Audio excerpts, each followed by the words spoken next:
Verma sir के निष्णात classes में आप सबका एक बार फिर से स्वागत है। मैं पिछले वीडियो में आपको मलिक मोहम्मद जायसी के द्वारा रचित कड़बक के पद 1 को समझा चुका था। अब इस बार मैं इसी कड़बक के पद 2 पर आया हूँ। पद 1 में मलिक मोहम्मद जायसी ने, जिनका जन्म 1492 ईस्वी के लगभग माना जाता है, उसी कवि के पद 2 पर, उसी कविता के पद 2 पर आया हूं, जहां इन्होंने प्रेम के बारे में बात की है। हमने आपको पिछले वीडियो में बताया था कि मलिक मोहम्मद जायसी निर्गुण भक्ति धारा के प्रेम मार्गी शाखा के कवि हैं।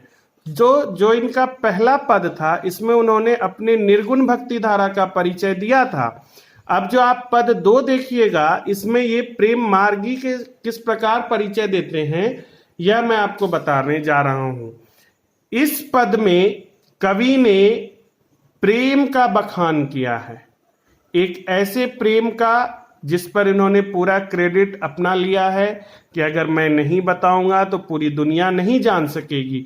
और शायद कहीं ना कहीं इनके इसी ग्रंथ के कारण ही हम लोग आज राजा रत्न सेन और अलाउद्दीन खिलजी के बीच में हुए एक ऐतिहासिक युद्ध के बारे में जान सके हैं।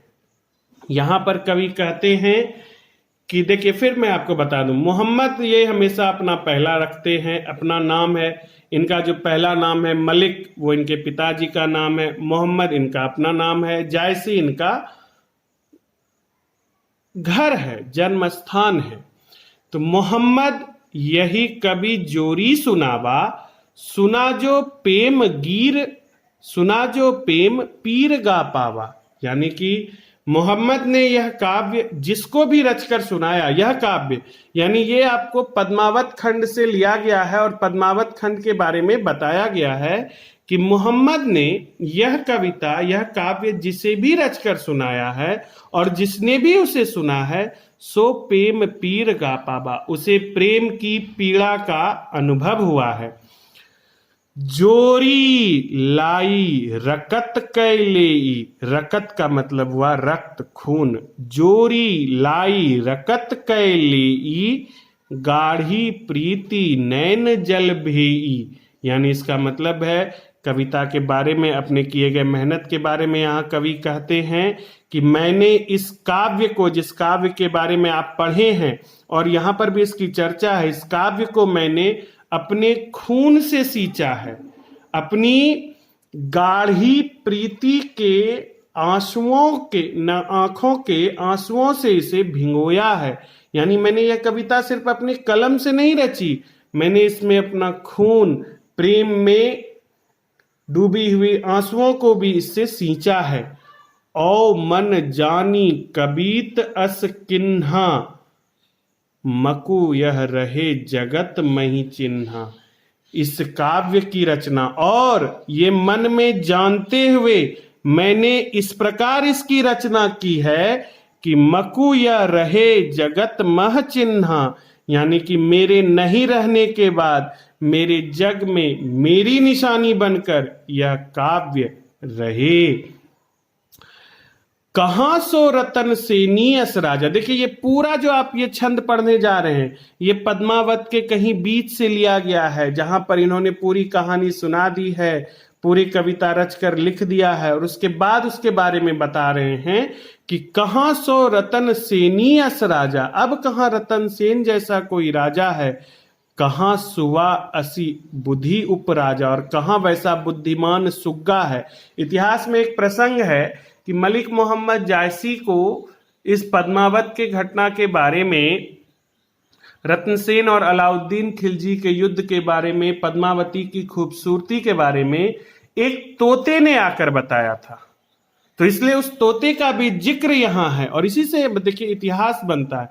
कहां सो रतन सेनी अस राजा, कहां सुवा असी बुद्धि उपराजा। अब कहां जो है सो कि वैसा कोई सुग्गा है, तोता उतना महत्वपूर्ण, उतना बुद्धि वाला है जो आकर सबको कहानी सुनाता फिरे। कहां अलाउद्दीन सुल्तानु, कहां अलाउद्दीन ऐसा सुल्तान है, कहाँ राघव जे किन्न बखानु, और कहाँ राघव चेतन जैसा कोई है जिसका बखान, जो कोई बखान करे। कहाँ स्वरूप पद्मावती रानी, और कहाँ पद्मावती रानी जैसी कोई खूबसूरत रानी रही। कोई न रहा जग रही कहानी, अब कोई नहीं रहा है, बस जो रहा है वह सिर्फ और सिर्फ कहानी है। धनी सो पुरुष जस कीर्ति जासु, वह पुरुष धन्य है, ये सारे पुरुष, चाहे वो रत्नसेन हो, चाहे वह सुग्गा हो, चाहे वह अलाउद्दीन हो, चाहे वह राघव है, राघव चेतन हो, चाहे पद्मावती है। धनी सो पुरुष जस कीर्ति जासु, वह पुरुष धन्य है। यहाँ पुरुष का मतलब मेल फीमेल नहीं, यहाँ पुरुष का मतलब यह चरित्र, ये सारे चरित्र धनी हैं। धनी सो पुरुष जस कीर्ति जासु, जिसकी कीर्ति इसके समान है। फूल मरे पै मरे न बासु, इनकी कीर्ति इस प्रकार है कि जिस प्रकार फूल के मर जाने के बाद भी हवाओं और फिजाओं में उसकी सुगंध बरकरार रहती है, तो इनके चले जाने के बाद भी इनकी कीर्ति इस पूरी फिजा में प्रेम के रूप में, प्रेम, त्याग, बलिदान, ये सारे प्रेम का, प्यार का ही विभिन्न विभिन्न अंग है, विभिन्न छवि है। कोई प्रेम को पाकर खुश रहता है, कोई प्रेम से बिछुड़कर खुश रहता है, कोई प्रेम में अपने सारे जीवन को न्यौछावर कर कर खुश रहता है। यह प्रेम ही था जिसने आपको, उसने कहा था कहानी में, अपना एक रूप दिखाया था कि सिर्फ बोल देने पर, वो भी वैसा प्रेम जो एक झलक का था, उसे बोल देने पर उसने अपनी जान गंवा दी थी। उसने कहा था, हमने आपको बहुत अच्छे से पढ़ाया है हमारे क्लासरूम में। सो यहाँ भी प्रेम के उसी रूप का वर्णन है कि धनी सो पुरुष जस कीर्ति जासु, फूल मरे पै मरे न बासु।